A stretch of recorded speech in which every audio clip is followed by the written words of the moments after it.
Hi everyone, Michelle and Stephen from Livewise project. If you are serious about your health and well-being, if you come along and visit us at livewiseproject.com, you can make contact with us and we can go from there.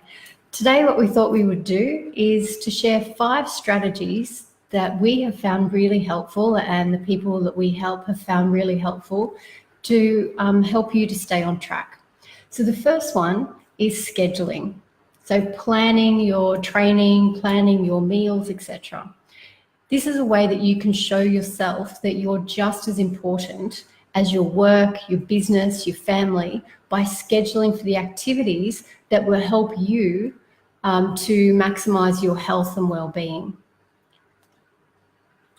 So I believe that actions make statements, and the actions you take basically tell you how you actually feel about yourself. And so if you schedule the things that are important to you and you make yourself a priority, you're telling yourself that you are worthy of happiness and health and love and all that and so forth. However, if you don't, if your schedule only consists of work-related things or things that are, you have to take your kids to soccer or, some kind of engagement, some kind of social engagement, then you're basically saying that those things sit higher on your list of priority than you. And so making a schedule and sticking to it, just as Michelle said, just as if it was like work or family functions, or if you have a business, you've got a business meeting to go to, it should sit on your list of priorities as high as that, if not higher. Well, it's the whole thing when you're on a flight and they're giving the safety demonstration and they talk about, we haven't had to use them yet, touch wood, the oxygen masks coming down from the ceiling, and they always talk about fitting your own first before you help anyone else. And so it's that whole idea that unless you look after yourself and your needs, then you're not going to be able to help other people or to show up as the best version of you. So they're not actually getting all of you or, as much of you as what they could. Yeah. So our second strategy is to have everything packed and laid out the night before. So that could be whether it's your gym gear, packed your gym gear and so on, even having even not health related, I always have the clothes that I'm going to wear to work laid out too. It just alleviates some of that stress in the morning. But it's also meals. So don't wait for the morning to say, I'll cook my lunch, I'll pack my lunch in the morning, because stuff happens in the morning, particularly if you've got kids and you're trying to get them off and ready to school or daycare or wherever you might be taking them. They always can't find one shoe and you end up spending extra time trying to do that. Or I sometimes sleep in, not intentionally, which puts more pressure on. And in instances like that, if I haven't got my lunch ready, I'm off to work with no lunch, which isn't the way to go, because I'll get hungry, I'll get hangry, and then I'll need something to eat. And there are very limited options. And not very healthy options, nourishing options where I am. Yeah, but also one of the complaints or excuses that people come up with is they don't have time. And so as we said in the first one, by scheduling and then preparing yourself for the next day, the night before, what you give yourself is time, because you wake up, and if your gym bags is packed, say for breakfast, you've already prepared or thought. The first thing you need to do is work out what you're actually going to have. Don't wait till you wake up and then try to decide what you're going to have. You can do that on the weekend when you don't have work, but on work days, work out what you want to have the night before, and after you've done that, make sure you have the ingredients that you need ready to go. And if you need to do some prep, do it the night before. And that way, all you have to do is get up and make it and it'll cut your time in half or even more. Yeah. And you won't have that stress about what am I going to eat? How am I going to make it? Do I have all the things? And then you decide, oh, I'm going to have this, but you realize you don't have a particular ingredient that goes into it. And so, yeah, so you eliminate stress, you give yourself time, and you set yourself up for the rest of the day, because if your morning's stressful, it has an impact on your rest of the day. But if your morning goes, fairly smoothly, smoothly as possible, then you can expect things to go in a similar way. And if they don't, you can better cope with whatever stress happens. So very important to plan ahead. I usually don't schedule in to train on Mondays because as a teacher, I have staff meetings and so on, but I'm ever hopeful. So what I'll do is I'll pack my gym gear and I'll put it in my car anyway, because on those very rare occasions when the meeting is cancelled for whatever reason, I'm off to the gym. So that way I don't have to worry about it. I'm good to go. So our third strategy is to prepare extra meals in advance and freeze them for when unexpected things pop up. So for instance, on the weekends, I will do big meal prep. Now, big meal prep, I say that, but it doesn't take a lot of time. We've got some great recipes that use a slow cooker. And so I'll put it in. That's the best. Slow cookers are awesome. Like, if I'm actually considering getting a second one so that I can have 2 dishes going at once. But for instance, I made a chicken cacciatore dish. And Sienna and I not only had that for dinner, but I also packed 4 extra meals that I then froze. They're then there. And it's not the same thing every time. You're not meal prepping the same thing every time. There are lots of different recipes that you can use. And so what you end up doing is building up this reserve in your freezer so that when you're stuck in traffic or you just found out about the concert at Kindy, which I'm not great at keeping up with things that go on at my daughter's school. I know they send newsletters. I do need to schedule those a little bit better, I think. So there have been times when I'm like, oh my God, I'm going to run out of time. But they're there. And so it's a matter of taking them out, and they defrost while I'm doing that, so that by the time I get home, we're good to go. Dinner's sorted and there's no stress. I'm not stopping, reaching out for something that is not going to nourish our bodies. And so it's about that planning and meal prep so that you're good to go.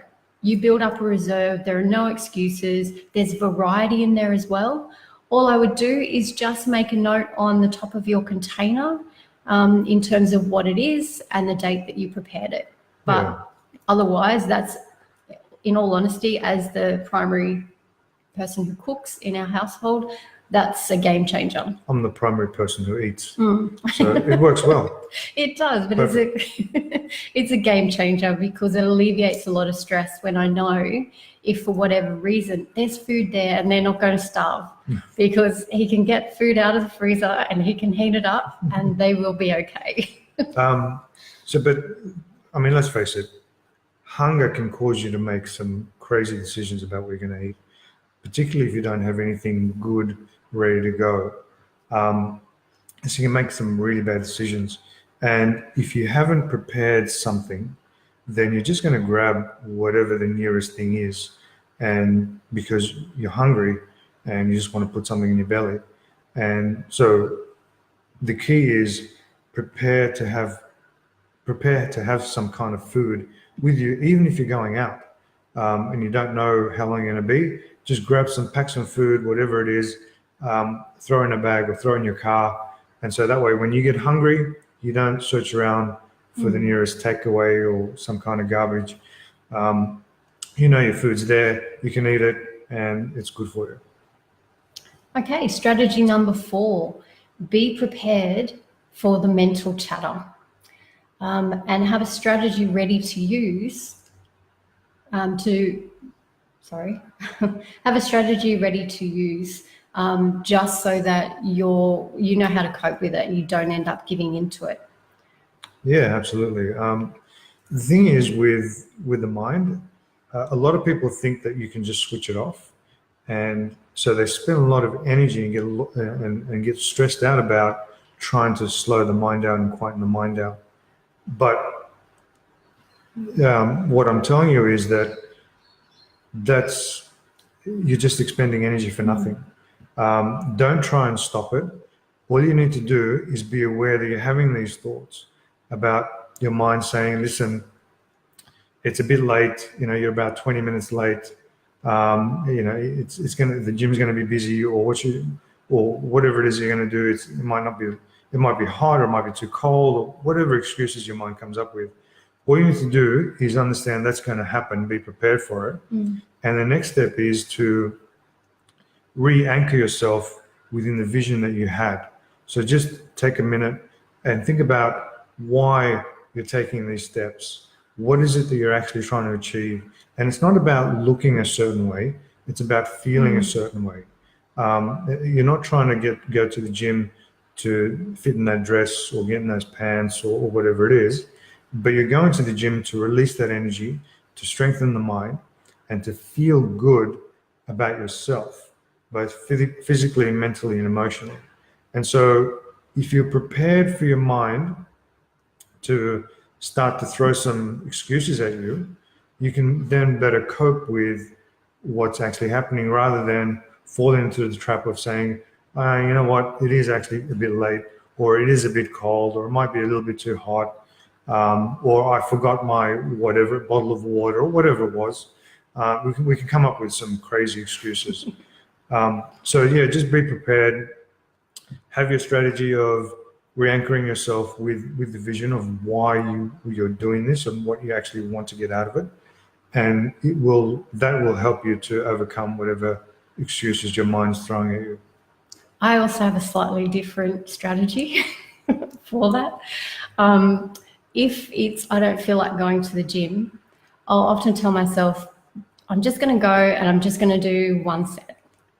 I'm going to go in there, I'm going to get dressed, I'm going to go out, I'll do one set, then I can walk out the door. I'm yet to finish at one set and walk out the door. But even if I did, it's still an achievement, because I didn't want to go and I made myself go anyway. So I've already achieved something. But I've never, ever not finished the workout once I've started. And I've always felt better for doing it. Sometimes extreme measures are needed. So as I said to you before, I drive home straight. If I go straight, I go home. If I turn left, I go to the gym, as I shared in the previous video. So sometimes that mental chat is going, just go straight, don't worry about it, just go straight, you're tired, blah, blah, blah. Sometimes I need to get a little bit tough with myself, and there might be little ears listening, but I'll say, you bitch, you better turn left. So sometimes that's necessary to bully myself, but I always feel better, and it's a more lighthearted way, I suppose, because I'm not really having a go at myself. It's just sort of a playful way of making myself turn left and go to the gym. So it's counteracting or interrupting that mental chatter, which is really important. Yeah, and even if you go to the gym for 10 minutes or 15 minutes, that's a victory in itself. It's not so much important that you go in there and do an amazing workout and just leave everything on the floor and walk out. It's the whole idea of overcoming your mind and showing yourself that you can actually convince yourself or talk yourself into going rather than not going. So that's a victory in itself. Absolutely. And our last strategy is don't overthink things. And I was talking to Stephen and I was explaining that when I've scheduled all of my workouts, sometimes, and I usually write, this isn't in our programs, but I usually write a weight that I'm planning on putting on the bar when I go to do my weights. And sometimes if I look at that workout and say I've got squats, I'll start talking myself out of it. Oh, I can't lift that weight, or I'm too tired, my legs are actually sore, I don't really want to do it. And when I get in there, I'm already defeated. I'll go to the gym, but I'm already defeated before I start. And so I came up with a strategy where basically I don't look at what the next that day's workout is until I'm dressed, standing there with ready to set up a bar or go and do my exercise. That's when I look at it. And it doesn't give me time to think. It doesn't give me time to overthink it, because that's a really bad habit of mine, is to overthink and overanalyze everything. And then what I end up doing is talking myself out of it. So I don't even question. If it says this is what it is, I'll put that weight on the bar, I'll do those reps or try and do those, and then we go from there. So I'm at least giving myself a chance to do that rather than talking myself out of it before we even start. And then if I find that I can't do it, not every workout is you're not going to smash every workout out of the park. You're going to have days where you'll walk out and go, oh, that was a bit ordinary, or I didn't do very well today, or I didn't have as much energy today, but you did it anyway. And that's what's important. It's that consistency. It's showing up. It's doing what, every 4 days a week, and it's doing what you said you were going to do. Absolutely. And like we said in the previous videos, training is about strengthening your mind. And by strengthening and shaping your mind, you then strengthen and shape your body. So it's not so much, you're going to have bad workouts, you're going to have bad days. That's to be expected. It's not so much that. It's you overcoming that. It's you just telling yourself that, no, I'm not going to fall into the trap of making excuses for myself. I've got a plan, I've got a strategy, and I've got a vision that I want to create. And this is the reason why I need to do these things. So you align your actions with your vision, and all the excuses fall away. So I hope you find those 5 strategies helpful. Just remember, if you want to see more about what we do, or you want to make contact with us, you can visit livewiseproject.com and go to the contact page there. So hopefully you have a lovely evening, and we will see you tomorrow. Bye. Bye.